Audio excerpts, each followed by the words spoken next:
नमस्कार, मैं हूं Deepali. Money matters for women में आपका स्वागत है। यानी कि ऐसा शो जो हम खास अपनी फीमेल व्यूअर्स के लिए लेकर आए हैं। महिलाओं के लिए फाइनेंशियली इंडिपेंडेंट होना, आर्थिक तौर पर मजबूत होना बेहद जरूरी है और इस शो के जरिए हम कोशिश करते हैं कि महिलाओं को फाइनेंस से जुड़ी, निवेश से जुड़ी सही एडवाइस उन तक पहुंचा सके, उनका मौजूदा निवेश कैसा है इस पर सही राय दे सके।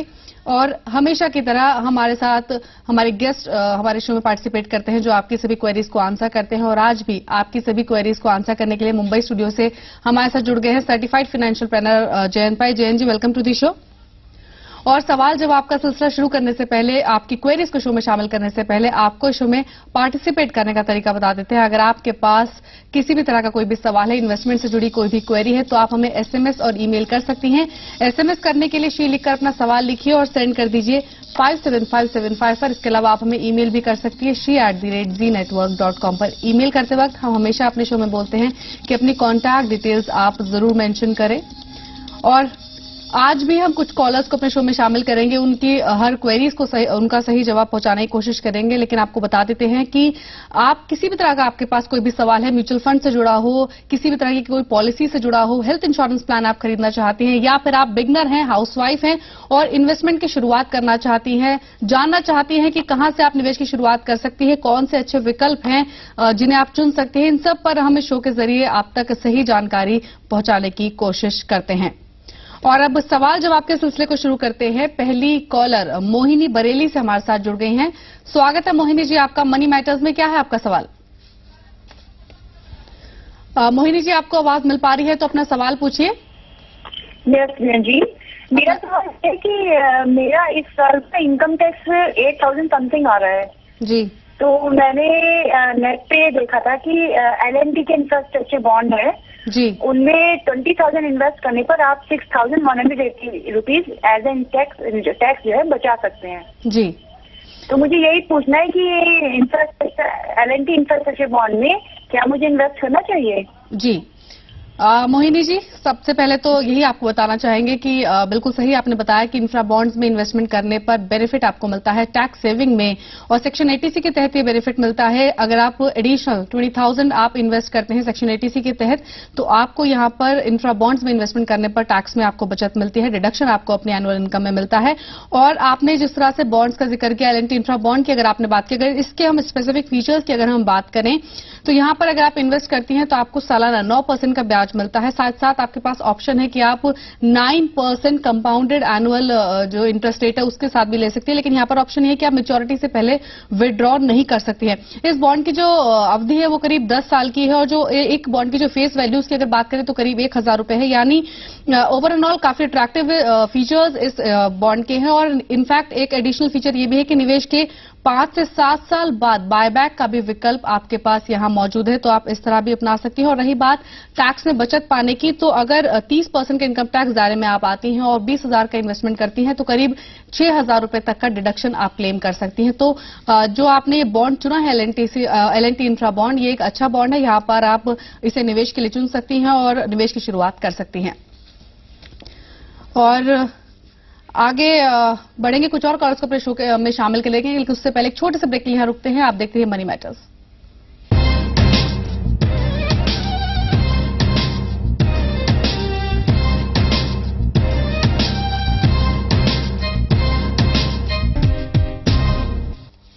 ब्रेक के बाद एक बार फिर आपका स्वागत है और आगे बढ़ते हैं। अगला ईमेल है हमारे पास सोहिनी का, महाराष्ट्र से। इनका सवाल है बड़ौदा पायोनियर ग्रोथ फंड के ऊपर।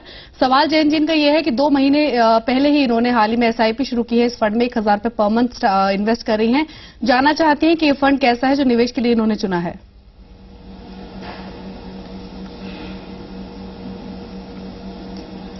जैन जी, आवाज मिल पा रही है आपको? हाँ, मुझे आवाज मिल पा रही है। जैन जी, हमारे पास फंड जी बताइए।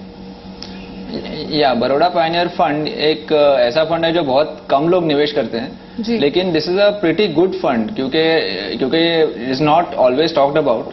लेकिन ये एक ऐसा फंड है जो एक प्योर लार्ज कैप फंड है और इसका काफी अच्छा long term performance track record है। और इसका जो फंड मैनेजर है दीपक आचार्य, वो भी is there with the fund since inception. So overall it's a good fund but not very much known. तो she can just continue with her SIP.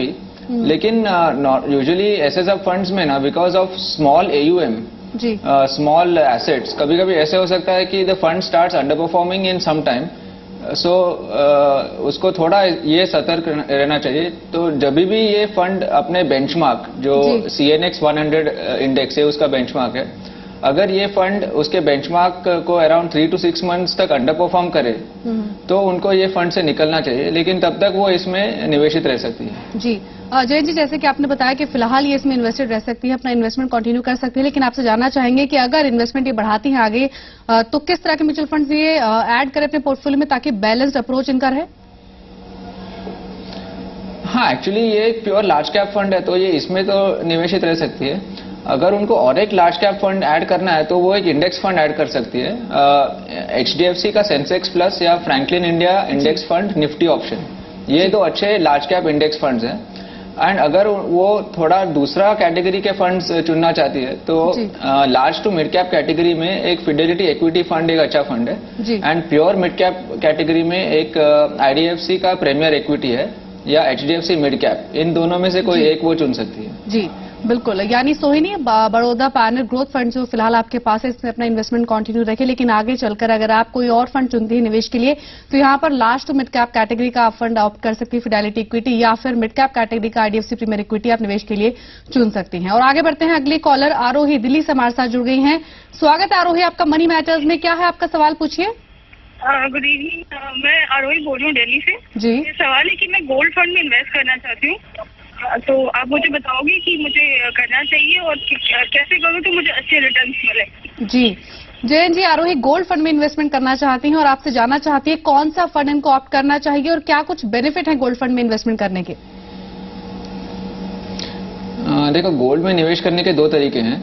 एक है जो उन्होंने कहा, जो gold fund, which is actually a feeder fund. Feeder fund क्या करता है, वो इन्वेस्टर से पैसा इकट्ठा करके अपने ही ETF में निवेश करता है. For example Reliance, SBI, HDFC, quantum, ये सभी 7-8 फंड्स के ETFs ऑलरेडी एक्सचेंज पे अवेलेबल हैं. और अभी उन्हीं म्यूचुअल फंड्स ने गोल्ड फीडर फंड्स अभी इंट्रोड्यूस किए हैं.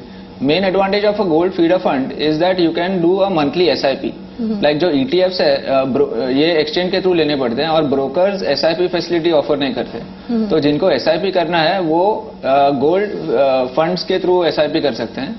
इसका एक ही डिसएडवांटेज ये है कि इसमें एक एडिशनल फंड मैनेजमेंट फी लगता है, विच इज यूजुअली अराउंड 0.75%. तो अगर निवेशक के पास ब्रोकिंग अकाउंट नहीं है और या अगर ब्रोकिंग अकाउंट है और SIP करने का डिसिप्लिन अगर नहीं हो, तो वो गोल्ड फीडर फंड्स के जरिए इनमें निवेश कर सकते हैं.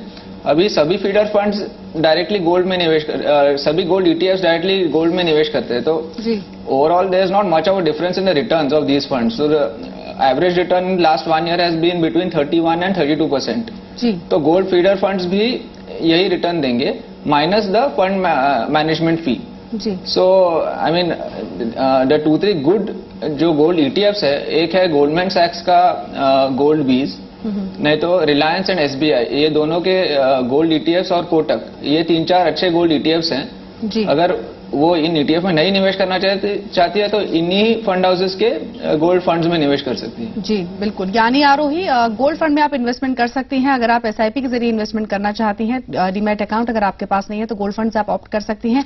कुछ अच्छे ऑप्शंस जिस तरह से जयंत जी ने आपको बताया कि रिलायंस गोल्ड सेविंग्स फंड है, कोटक गोल्ड फंड है, SBI गोल्ड फंड है, कुछ अच्छे फंड है. लेकिन यहाँ पर रिकमेंडेशन ये भी है कि आप गोल्ड ETF भी चुन सकती है. काफी अच्छा इन्वेस्टमेंट टूल सोने में गोल्ड ETFs को माना जाता है. और यहाँ पर अगर आप गोल्ड ETF चुनती हैं तो गोल्डमैन सैक्स का गोल्ड बीज है, रिलायंस गोल्ड ETF है, कोटक गोल्ड ETF है, कुछ अच्छे गोल्ड ETFs हैं. आप इन्वेस्टमेंट की अपनी शुरुआत कर सकती हैं.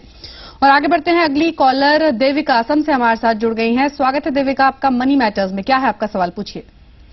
मैम, मैं अभी 4 साल पहले एक पॉलिसी ली थी, मनी प्लस पॉलिसी LIC की. जी. तो मैम हमने इसके 4 साल से हम इसको इन्वेस्ट कर रहे हैं, मतलब 10,000 मतलब 10,000 हम लोग जमा कर रहे हैं. इस पर 4 साल हो गए हमें. और हमने इसको मतलब मैम तुड़वाना चाहा तो वो 40,000 से कम पैसे दे रहे हैं हमें. जी. तो मैम इसका फ्यूचर जानना चाहते हैं, इसका फ्यूचर क्या होगा. जी जयंत जी, देविका का आपने सवाल सुना। ज्यादातर इसी तरह के सवाल हमारे शो में हमारी फीमेल व्यूअर्स पूछती हैं। पॉलिसी चुनती हैं, यूलिप प्लान्स चुनती हैं और वहां पर फिर जब शॉर्ट टर्म में रिटर्न्स जो होते हैं वो नेगेटिव में हो जाते हैं तो काफी चिंता में आ जाती हैं। ऐसे में आपकी सलाह क्या है देविका के लिए? देखो, कोई भी यूलिप प्लान में आपको दो चीज देखना है। एक है कौन सा इन्वेस्टमेंट ऑप्शन आप चुनती हो, क्योंकि every ULIP offer 7 to 8 different options. अभी LIC का मनी प्लस भी एक यूलिप है, वो 4 अलग इन्वेस्टमेंट ऑप्शंस आपको दे रहा है।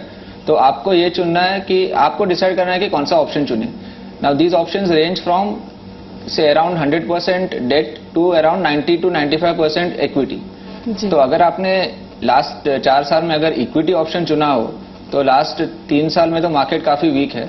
उसके ऊपर जो भी यूलिप्स के जो चार्जेस लगते हैं वो फॉर एग्जांपल अगर 10 साल का यूलिप है तो पहले 3-4 साल में टोटल चार्जेस में से around 70% charges first 3 to 4 years में कटते हैं। तो नेचुरली जो 4 साल के बाद आपका जो NAV है वो यूजुअली आपको लॉस ही होगा, क्योंकि अगर आप 100 रुपया प्रीमियम देते हो हर साल तो टोटल अगर आप 400 रुपया दिया है तो इसमें से केवल अराउंड 150 to 180 रुपीज निवेश होता है। अभी इसके ऊपर अगर मार्केट वीक रहा तो डेफिनेटली आपको एक्स्ट्रा लॉस होगा। So what I suggest is that अगर आप इस पॉलिसी को कंटिन्यू अगर नहीं करना चाहते हो तो आप इसको एक फुल्ली पेड अप स्टेटस इसमें कन्वर्ट कर सकते हो।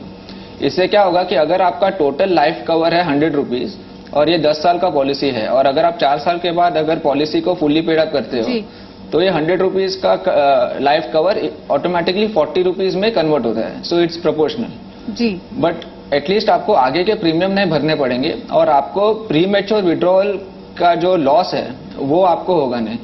अभी आप 6 साल और अगर मैच्योरिटी तक ये रखते हो without paying any additional premium, the chances of you recovering your money and earning is high. तो मुझे लगता है कि अगर आपको पॉलिसी कंटिन्यू करना है लेकिन और प्रीमियम अगर नहीं भरना है तो आप इसको फुल्ली पेड अप में कन्वर्ट कर सकते हो जी। यानी देविका, यूलिप प्लान की परफॉर्मेंस इस बात पर बहुत निर्भर करती है कि कौन सा फंड आपने ऑप्ट किया है। यूलिप प्लान इक्विटी से लेकर डेट तक काफी सारे इन्वेस्टमेंट ऑप्शंस ऑफर करते हैं और अगर आपने इक्विटी फंड चुना होगा तो जाहिर है कि आपका जो रिटर्न है वो फिलहाल नेगेटिव में है। तो यहाँ पर वैसे भी कहा जाता है कि यूलिप प्रोडक्ट्स होते हैं वो लॉन्ग टर्म प्रोडक्ट्स होते हैं, लंबी अवधि का नजरिया बेहद जरूरी होता है अच्छे रिटर्न्स पाने के लिए। तो यहाँ पर सलाह ये है कि मेच्योरिटी तक आप इसको होल्ड रखिए। अगर आप मेच्योरिटी तक होल्ड नहीं रखना चाहती हैं, इन्वेस्टमेंट और इसमें कंटिन्यू नहीं करना चाहती है तो इसको फुल्ली पेड अप स्टेटस में तब्दील कर लीजिए। इस स्टेटस में कन्वर्ट कराने पर आपको फर्दर प्रीमियम पेमेंट नहीं करना पड़ेगा, लेकिन पॉलिसी आपकी आगे तक एक्टिव रहेगी। हालांकि जो सेमी श्योर्ड होगा उसमें थोड़ी कमी जरूर होगी। और एक छोटे से ब्रेक के लिए रुकेंगे, लेकिन ब्रेक में जाने से पहले आपको इसमें पार्टिसिपेट करने का तरीका एक बार फिर बता देते हैं। अगर आपके पास निवेश से जुड़ा कोई भी सवाल है, हमारे एक्सपर्ट्स की आप एडवाइस लेना चाहती हैं तो SMS कर सकते हैं। शी लिखकर अपना सवाल लिखिए और सेंड कर दीजिए 57575 पर। इसके अलावा ईमेल कीजिए shri@zenetwork.com पर। ईमेल करते वक्त अपना कॉन्टैक्ट नंबर, अपने कॉन्टैक्ट डिटेल्स जरूर मेंशन करें। और फिलहाल रुकते हैं छोटे से ब्रेक के लिए। आप देखते रहिए मनी मैटर।